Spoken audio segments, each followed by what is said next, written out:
বিমানকোটটো লোকপ্ৰিয় গোপীনাথ বৰদলৈ আন্তঃৰাষ্ট্ৰীয় বিমানকোটটো ভালদৰে চলি আছিলে। আমি যেতিয়া এয়াৰপৰ্টটোৰ দায়িত্বভাৰ গ্ৰহণ কৰিছিলোঁ আজিৰ পৰা প্ৰায় 3 বছৰ আগতে আমি কৰিবলগীয়া কাম সকলোবিলাক কৰি গৈছিলোঁ। কিন্তু হয় কি এটা বিমানকোটত আপোনাৰ বিভিন্ন ধৰণৰ কৰ্মীয়ে কাম কৰে, হয়নে নহয়? কেতিয়াবা কিবা আমি দোষ পালে তেওঁলোকক আমি শাস্তি দিব লগা হয়, বা ইয়াত বহুত মানুহে কাম কৰিব খোজে, বহুত মানুহে চাকৰি খোজে। গতিকে আমি সকলোবিলাক ইচ্ছা সকলো সময়তে পূৰণ কৰিব নোৱাৰোঁ, আৰু যেতিয়া পূৰণ কৰিব নোৱাৰোঁ তেতিয়া তেওঁলোক সাধাৰণতে খং খায়, আৰু খং খাই পেলাই খুব মানে কেতিয়াবা টেলিফোনত গালি গালাজ কৰে, কেতিয়াবা আমাৰ ওপৰৰ বিষয়ালৈ লিখে, এনেকুৱা ধৰণৰ ঘটনা ঘটি থাকে। মোৰ বিৰুদ্ধে বুলি নহয়, আৰু মানে আমাৰ কোম্পানী বা আমাৰ সকলোৰে বিৰুদ্ধে। গতিকে সেইটো আমি খুব সুন্দৰভাৱে মেনেজ কৰি আহিছিলোঁ। আজি কিছুদিনৰ আগতে আমাৰ তেনেকৈ প্ৰজেক্টৰ ক্ষেত্ৰতো এজন আমি অফিচাৰ লগ পালোঁ, তেওঁ যোন দায়িত্বত আছিল, আৰু তেওঁৰ কিছুমান গাফিলতি আমি গম পালোঁ। গাফিলতি গম পোৱাৰ পিছত তেওঁক আমি আমাৰ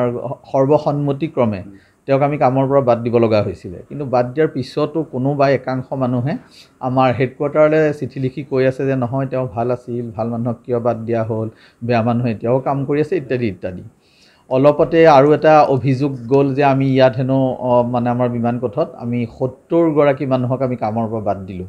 আৰু বাদ দি পেলাই তেওঁলোকৰ ঠাইত আন মানুহক আমি ইয়াত কামত মক্কল কৰিছোঁ। সেইবিলাক কথা একেবাৰে মিছা কথা। আমি মানে 70 নহয়তো আমি 7 গৰাকী মানুহকো আমি বাদ দিয়া নাই। আমি 6জন মানুহক বাদ দিব লগা হৈছিলে। তাৰ কাৰণটো আছিলে কি, এটা বছৰত 365 দিনত 54 দিন তেওঁলোকে মানে কোনো খা খবৰ নিদিয়াকৈ কামত অনুপস্থিত। গতিকে এনেধৰণৰ কামত কৰিব লগা হৈছিল, আৰু সেয়া মোৰ ডিচিশ্যন আছিল, আনৰ ডিচিশ্যন নহয়।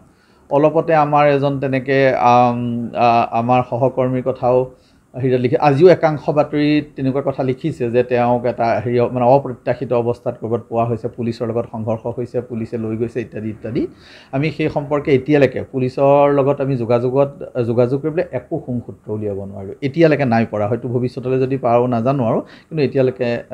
আমি পোৱা নাই। এই ঘটনাবিলাকৰ কাৰণে কি হৈছে, মই যেন গুৱাহাটী এয়াৰপৰ্টটো ভালদৰে চলাব পৰা নাই, এনেকুৱা এটা মানে ধাৰণা আৰু সৃষ্টি হৈছে। আৰু সেই ধাৰণাটো যদি আন ঠাইত হয়, মোৰ নিজৰ কোম্পানীটোত নহয়, তেতিয়াহ'লে তাৰ কাৰণে মোৰ মানে আছে, মই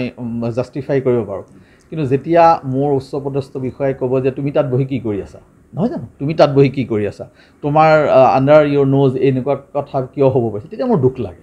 যে আমি দিনে ৰাতিয়ে কাম কৰিবলৈ আমাৰ উত্তৰ পূৰ্বাঞ্চলৰ এই এয়াৰপৰ্ট এটা বিভিন্ন পৰ্যায়লৈ আনিব বিচাৰিছোঁ। আৰু আপোনালোকে এই কথাটো অকণ বুজিব লাগে। এই ধৰণৰ এটা মানে আৱেগৰ বশৱৰ্তী হৈ পেলাই, কিন্তু তথাপিও এতিয়াও দেই মই মানে অফিচৰ ড্ৰেছতে আছোঁ, গতিকে মই অফিচলৈ আহি আছোঁ আৰু আহি থাকিম। এতিয়াও মই আদানী গ্ৰুপৰ পৰা বাহিৰলৈ যোৱা নাই, ভিতৰতে আছোঁ, কিন্তু মই পদত্যাগ কৰিছোঁ।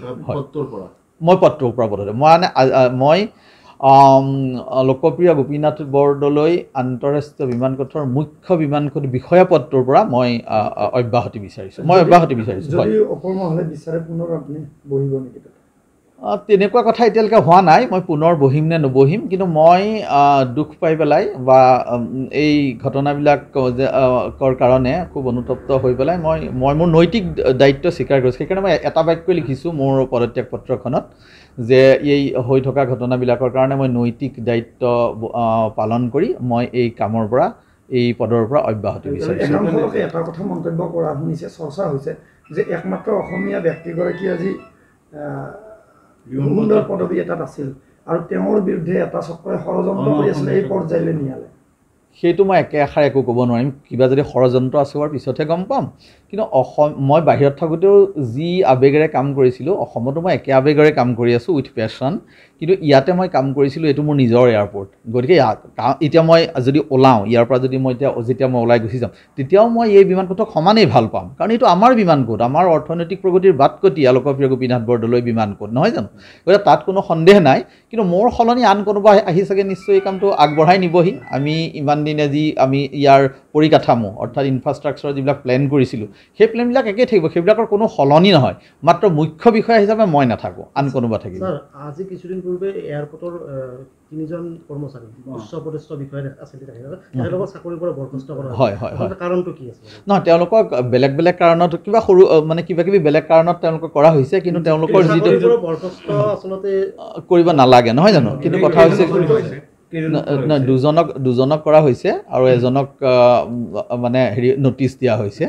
কিন্তু কথা হৈছে কি আমাৰ যিটো এনকুৱাৰী যিটো মানে ভুৱা প্ৰচাৰ চলি আছিলে সেই ভুৱা প্ৰচাৰটোৰ এতিয়াও কোনো হেৰি হোৱা নাই আমি পোৱা নাই এনকুৱাৰী চলি আছে গতিকে সেইটো চলি থাকি কি আহে চাই লওঁ আৰু এই যিহেতু এনেকুৱা এটা ঘটনা ঘটিলে আমাৰ গোটেই কোম্পানীটোৰ এটা দুৰ্নাম হয় বদনাম হয় নহয় জানো গতিকে সেইটো হ'ব নালাগে কিন্তু তথ্য পাতিৰ কাৰণে এতিয়াও আমি ৱেট কৰি আছোঁ আচলতে তেখেতলোকে কিবা নকৰিবলগীয়া কাম কৰিছিল যাৰ কাৰণে চাকৰিৰ পৰা বৰখাস্ত কৰিব লগা হৈছে মানে নিলম্বন নহয় সেইটো সম্পৰ্কে মই অকণো ক'ব নোৱাৰিম কাৰণ আমি পুলিচৰ যোগাযোগ কৰিছিলোঁ যে কিবা পাইছে নেকি তেনেকৈ তেওঁলোকে ক'ৰবাত মানে নিচা পানী খাই কিবা ধৰণৰ কিবা কৰিছে নেকি তেনেধৰণৰ কোনো মই এতিয়ালৈকে পোৱা নাই গতিকে আৰু এটা কথা ওলাইছে যে ইয়াৰে যিখিনি কৰ্মী তলৰ কৰ্মী অসমীয়া যুৱতীক আজিলৈকে প্ৰায় 3 বছৰ হ'ল তেনেধৰণৰ এটাও নাই মাজতে এজন বিষয়াই আমাৰ মানে চৰকাৰী বিষয়ে আমাৰ এগৰাকী সহকৰ্মীক তেনেকুৱা কৰিব বিচাৰিছিল তাৰ কাৰণে মই উচিত ব্যৱস্থা গ্ৰহণ কৰিছোঁ আৰু সেই উচিত ন্যায় আমি লগে লগে পাইছোঁ তাৰ বাদে মোৰ এই গোটেই দলটোৰ আমাৰ মানে এয়াৰপৰ্টৰ কোনো মানুহৰ তেনেকুৱা ধৰণৰ অভিযোগ অন্ততঃ মোৰ ওচৰত নাই এক ধৰণৰ পেপাৰে আজি তেনেকুৱা কথা লিখিছে কিন্তু সেইটো তথ্য ভিত্তিক হয়নে নাই মই ক'ব নোৱাৰিম সেই তথ্য মোৰ লগত এটাও তথ্য নাই এখনত ওলাইছে কেইখনত অসমীয়া পেপাৰত ওলাইছে আপুনি অসমীয়া হিচাপে আপোনাৰ ওপৰত এটা ব্যৱস্থা কৰা হ'ল আৰু কৰিলে অন্য অসমীয়াই আৰু এনেখনত ওলাইছে যে ইয়াতে কোনোবা চলে ব্যৱসায়ৰ লগত কোনোবা বিষয় জড়িত আছে তাৰ কাৰণে আপুনি 3জন মানুহক আপুনি আচলতে তেখেতসকলৰ চাকৰিৰ বৰখাস্তৰ কাৰণে আপোনাৰ ওপৰত এনেকুৱা এটা হেৰি আহিল নহয় মই মানে নৈতিক দায়িত্ব স্বীকাৰ কৰিছোঁ যেনেকৈ এখন স্কুলত কিবা যদি এটা অঘটন ঘটে প্ৰিন্সিপালজনে নৈতিক দায়িত্ব স্বীকাৰ কৰিব লাগে নে নালাগে লাগে ৰেলৱে ডিপাৰ্টমেণ্টৰ ৰেল বাগৰিলে ৰেলৱে মন্ত্ৰীজনে পদত্যাগ কৰে নে নকৰে কৰে নহয় জানো ঠিক তেনেকৈ আমাৰ বিমান কোঠত এনেকুৱা ধৰণৰ কিছুমান ঘটনা হৈ থকাৰ কাৰণে অকল এইটো ঘটনাই নহয় কেইবাটাও ঘটনাৰ কাৰণে যিহেতু সেইটো এক প্ৰকাৰ আমাৰ এই বিমান কোঠত হৈ থকা ঘটনা গতিকে তাৰ মই দায়িত্ব স্বীকাৰ কৰিবই লাগিব আৰু হয়নে নহয় বাৰু আৰু যদি মানে যদি এইবিলাক এনকুৱাৰী হৈ থকাৰ পিছত দায়িত্ব স্বীকাৰ কি যদি মানে হৈ থকাৰ পিছত যদি দোষী কোনোবা সাব্যস্ত হয় তেতিয়াহ'লে তাৰ বাবে তেওঁৰ যি পেনাল্টি দিব লাগে তেওঁ দিব লাগিব নহয় জানো কিন্তু এতিয়ালৈকে আপোনালোকক মই কৈছোঁ এতিয়ালৈকে সেই সম্পৰ্কে মোৰ হাতত কোনো তথ্য নাই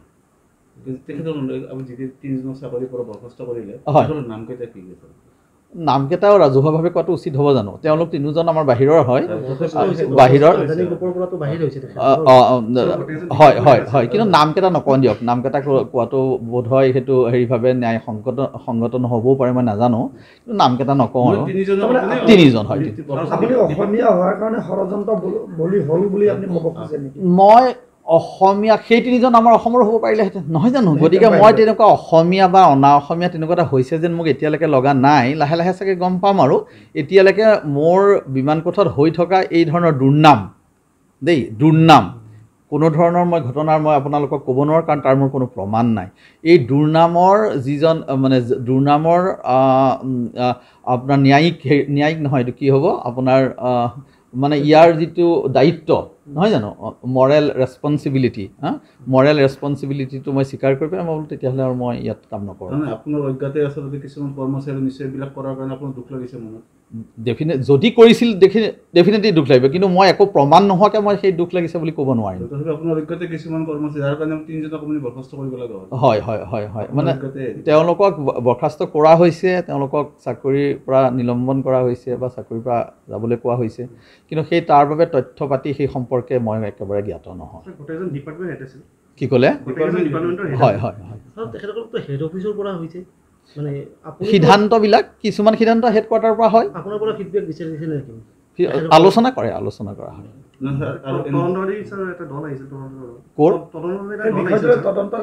তদন্তৰ কাৰণে আমাৰ হেৰিয়াৰ পৰা সেইবুলি মই শুনিছোঁ কিন্তু তাৰ কাৰণে মই দেখা নাই তেওঁলোকে যদি নিজাববীয়াকৈ যদি তেনেকৈ কৰিছে তেতিয়াহ'লে মই ভালদৰে নাজানো আৰু গতিকে যিহেতু এইটো তদন্ত চলি আছে গতিকে সেই সম্পৰ্কে বহুত কিবা কিবি এতিয়া মই মানে ক'ব নোৱাৰোঁ মই জানিলে কৈয়ে দিলোঁহেঁতেন